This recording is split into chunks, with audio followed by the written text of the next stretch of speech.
Okay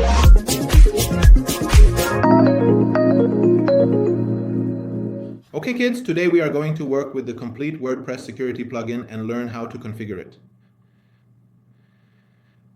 Kids, the complete WordPress security plugin is for enhancing the security of WordPress itself and preventing hacker attacks.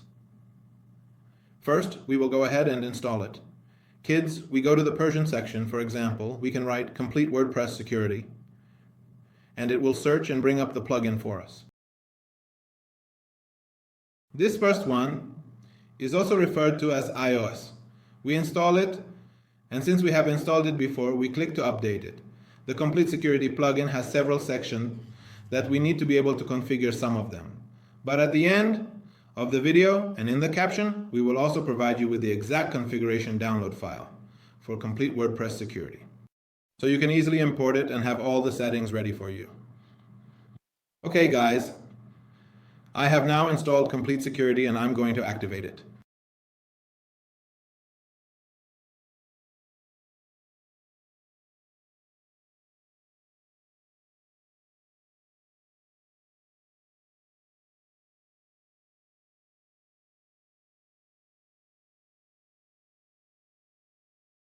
Guys, when it's installed, it brings up a WP security icon at the top right.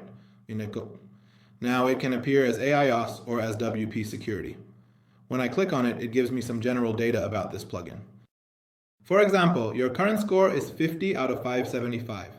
Guys, we don't need to configure WordPress security to the full 575 because it will block many of WordPress's own features and options for us.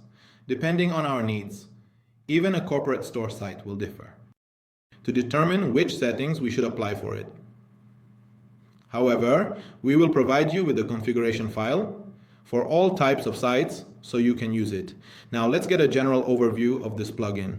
For instance, the complete security feature gives us a list of blocked IPs saying, "Sir, I have blocked these IPs for a reason," which we will understand later. The rest of us will enter the first section, which is the settings.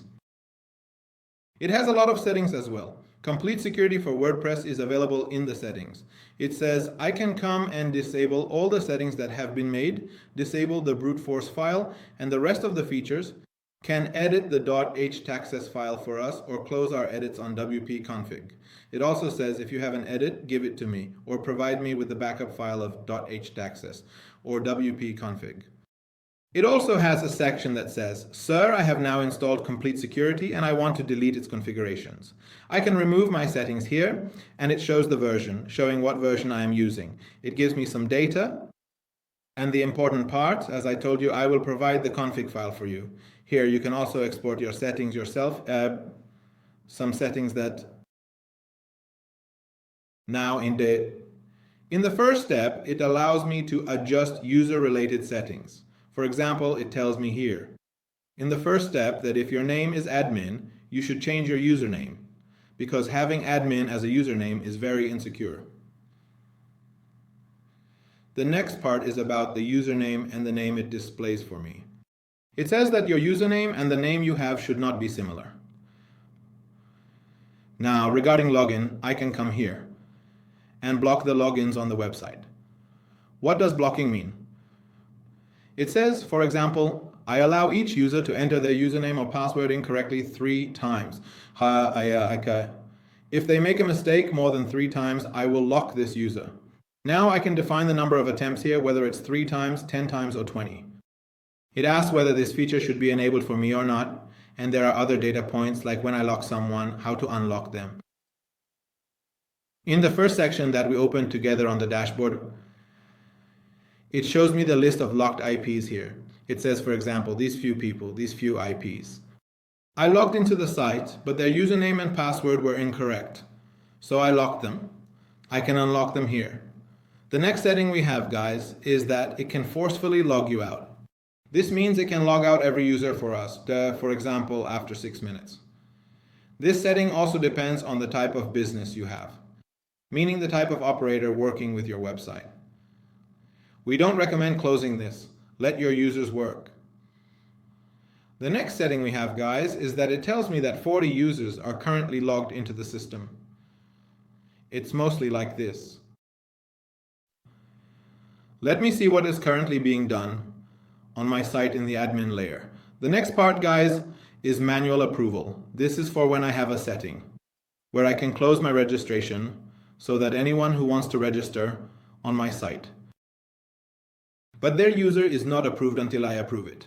If you have an e-commerce site, this option might not be useful for you, but if you have a very important task or, for example, need security for your site, you can check this section.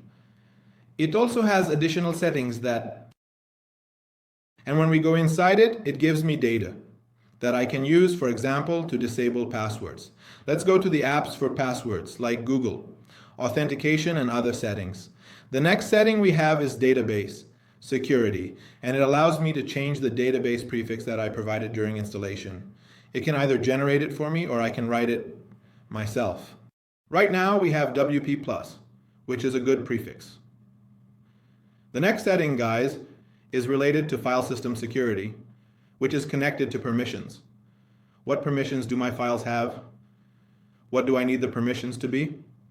It says, sir, these permissions that your files currently have, the permissions that I have, and recommend to you, for example, it says, sir, WP config should be 640 instead of 644.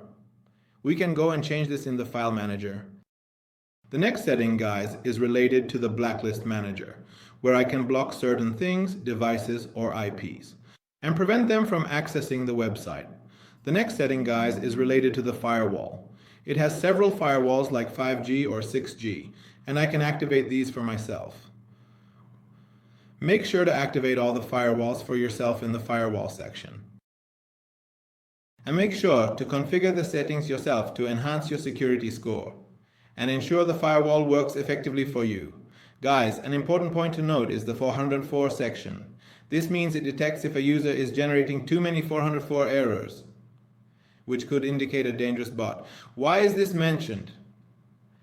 As a user, if you visit a site and mistakenly go to a wrong page, you get a 404 error, or if the page is not found. You return to the home page and continue with your tasks. However, if it's a bot or a person attempting to hack, they will try all your URLs to reach, for example, your admin URL. In doing so, they might generate 100, 404 errors for you by hitting URLs that don't actually exist. That's why it says, I can detect if someone. For example, I say here, if within 60 minutes a certain number of 404 errors occur, I will identify it as a bot or a hacker and block it. This is a very important point, guys, that we need to implement. The next part, guys, is to prevent someone from logging into my admin panel multiple times. I can block this or even change my admin URL. What do we use to change the admin URL from? It also provides us with some settings related to cookies or CAPTCHA. And there's a section, guys, that includes a honeypot. What is the honeypot section, guys? It places a series of inputs in my form that are not visible to a regular user. For example, when I visit a website, these inputs are not visible. But when a bot enters a site and sees a form, it starts filling out all those inputs. And here it places an input for that bot saying, if you open and fill this input, you are definitely a bot, so I will block you. Here we can configure this for both login and registration. The next section, guys, is related to spam. This spam mostly occurs for comments or for sections where we want to receive something from our user. For example, like registration, it wants to enter some data, or like a comment, it wants to input some information. This prevents it saying, sir, I will stop the spam so it can't input excessive data. For instance, someone who comes to comment might try to inject some code into your input. But WordPress itself catches that. That means even without a security plugin, it can increase your data in the database, adding data to your site without needing it. So I block this spam answer. The next part, guys, is the complete security scanner, which acts as a scanner to ensure there are no viruses or malware within your WordPress itself. You can set it to, for example, scan your site 4 times a week. Scan it and notify me if there is any issue. The next part, guys, includes some additional settings that it provides me, for example, like when I disable copyright. What does it mean by copyright? I also disable right-click on the website so that someone can't, for example, right-click or save something, or right-click to inspect. But guys, this is for the general user and is unstable. To put it simply, a user who knows how can easily bypass this. This closing of copy does nothing. It's not a difficult option for it, and you can do this with short codes. Or for example, we can close this frame so that no one can display our site on their own site with an iframe, and related matters such as resetting IPs, where only the IPs that WordPress itself has or the IPs that are only working within the website itself are allowed. This is also referred to as cross-origin. It also has a series of tools such as a password manager that brings up a prompt saying, enter your password and I'll check if it's suitable for your site or not.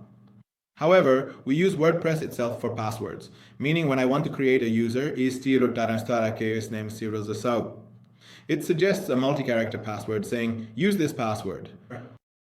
And there's the topic of two-factor authentication, so that when I log into WordPress, I enter the password once and then use an app like Google Authenticator to make the login two-step. This is for that part. Guys, these general settings are related to the complete security of WordPress, meaning the sections that we need you to configure. We will provide the configuration files for you in the caption so you can download them and import them into your complete security setup, allowing you to work with your website with peace of mind.